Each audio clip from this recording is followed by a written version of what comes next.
All right, this is chapter 11. What does it mean to repent? It is so crucial, so important that we know how to repent.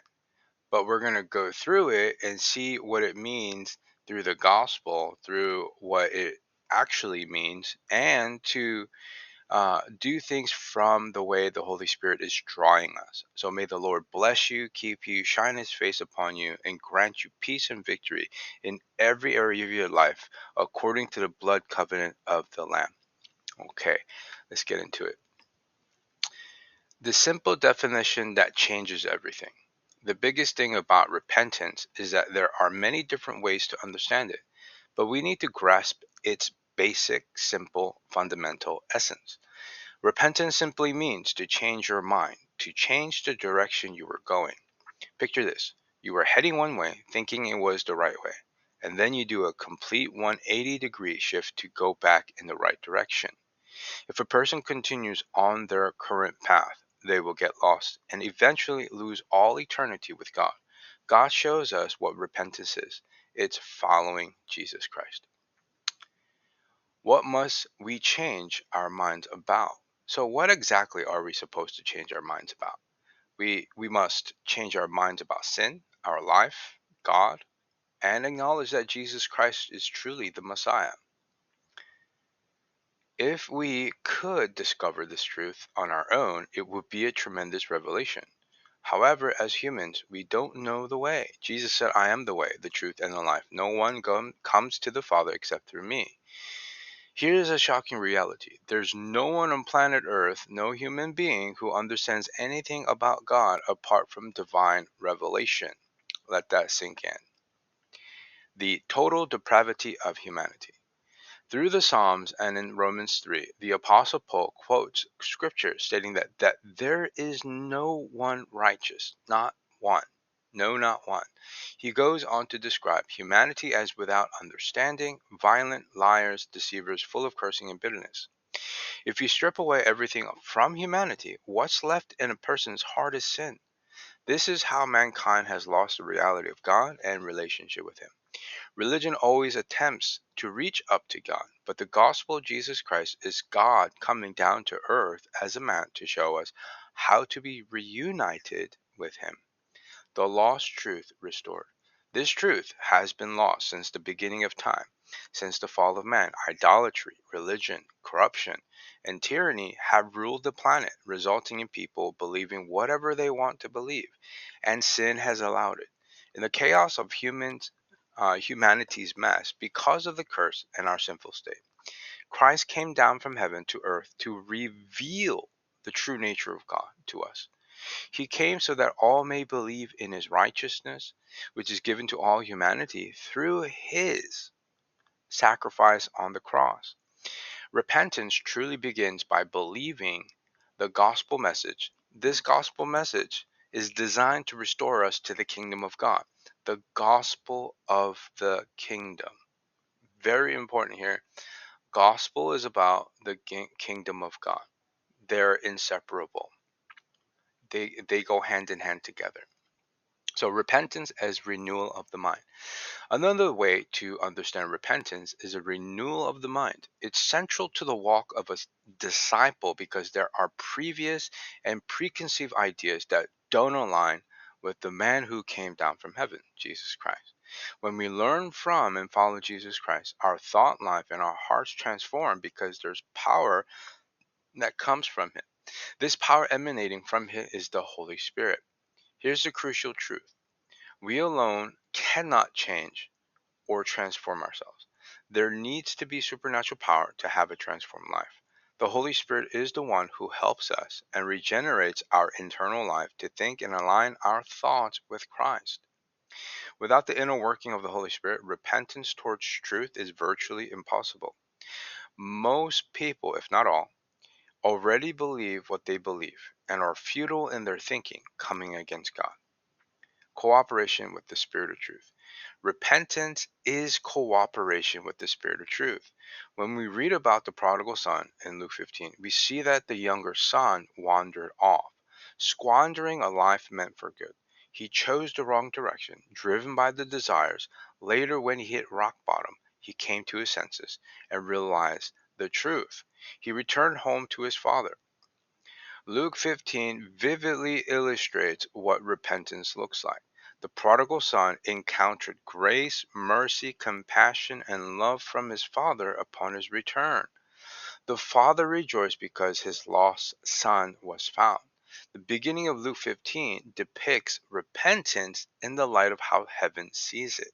It states that if one person repents, all of heaven rejoices. The gospel foundation. This truth about Jesus Christ and his kingdom is something we must discover. Jesus speaks about the kingdom with utmost importance. Repentance begins when you hear the message of the gospel and it's mingled with faith. You believe in your heart that Jesus Christ was raised from the grave, and you confess with your mouth that Jesus Christ is Lord. We have the Creator who came in the likeness of human flesh to tell us things that were lost, which humans could not understand. John's gospel tells us that the Word of God took on flesh, dwelt among his people, and the people did not know him. Everything about Jesus Christ reflects God. Everything about him shows us who God is. Everything he says tells us about the Father. The mind transformation process. Now we must know who he is, and what we usually have in our minds must be forsaken to take on a new thought formation through believing in the life of the Messiah, Jesus Christ. Repentance is about following the one who has been made an example for us. Just as fallen man, the first Adam, sinned, the last Adam obeyed. If you look closely at the life of the Messiah, it's about undoing what humanity has done from the beginning. Jesus Christ is the Alpha and the Omega, or the Hebrew, the Aleph and the Tav, the beginning and the end, the first and the last. The only one who can claim all these titles is the Creator God himself. God has to take responsibility for what he had done because God gave man free will. Man must repent and change direction. There is a way through the Holy Spirit because Christ has finished the work on the cross, putting away the law of sin and death. The supernatural nature of true repentance. To learn and understand repentance, first and foremost, it is the working of the Holy Spirit in you to help you believe in the supernatural gospel of Jesus Christ, our Lord, and to be filled with supernatural faith because God is supernatural. We're believing a supernatural story. You can read Romans 10 to better understand this biblical narrative.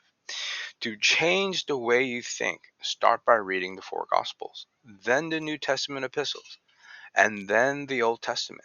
The New Testament scriptures must be foundational before getting into the Old Testament. Practical reading strategy. I always thought reading from Genesis to Revelation was the way to go. That's what we've been taught. But after reading and discovering the Word of God, I wish somebody had told me how to read it because it can be very confusing. This is why I recommend starting with the Gospels first, especially if you're a new believer or a new disciple. Read the Gospel of John first. It helps you with believing unto repentance. How God moves us to repentance. God moves us to repentance in several ways. Through his goodness and love. We experience his goodness and presence, which is love itself.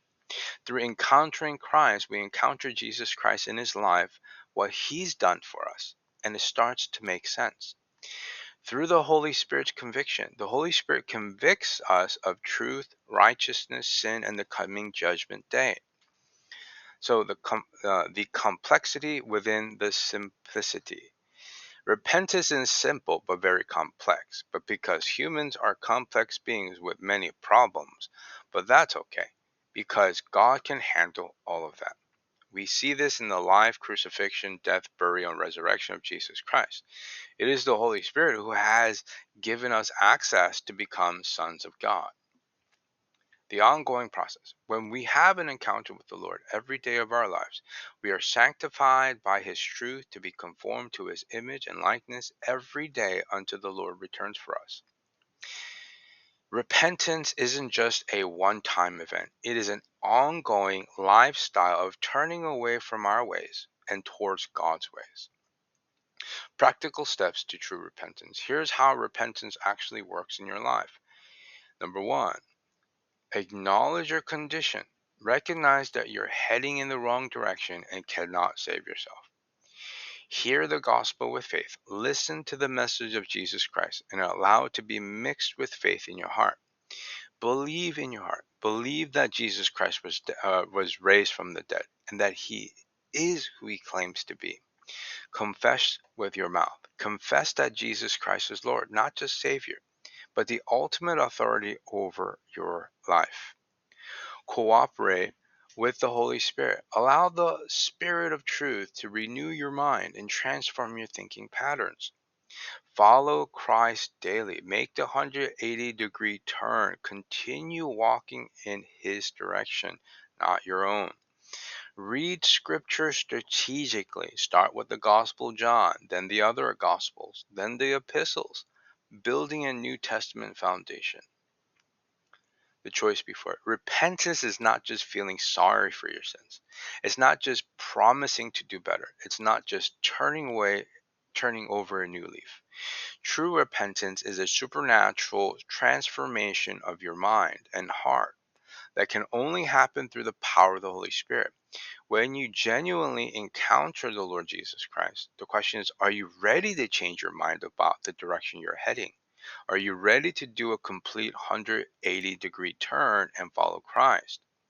Are you going to continue on your current path, thinking you know better than the creator of the universe, or will you really give it to him, surrender, and have him come into your life? Repentance is receiving what the Lord has for you. The bottom line, repentance is simple. Change your mind and follow Jesus. But it's also complex because it requires supernatural power to transform a human's heart that's naturally hostile to God. The good news is that God provides everything needed for true repentance. The gospel message that reveals truth. The Holy Spirit who convicts and transforms. The power to change what you cannot change yourself. The ongoing grace to continue growing. Heaven rejoices when one person repents. Will you be that person today? The prodigal son came to his senses and returned home. The father was waiting for him with open arms, ready to celebrate. Your heavenly Father is waiting for you too. The question is, are you ready to come home? So, Father, I thank you for this chapter. You're calling the prodigals home, Father God. I just thank you that you are getting ready to bring in the harvest. Father, I thank you that repentance is really about coming to the end of oneself, coming to the very end of the rope, and then receiving a new life. Father, the old life did not work. And now, from the old life, transitioning into a new life. You're the only God who gives us new life, to walk in the newness of life.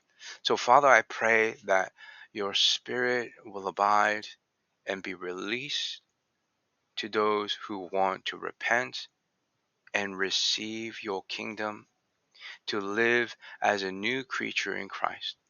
Holy Spirit, thank you.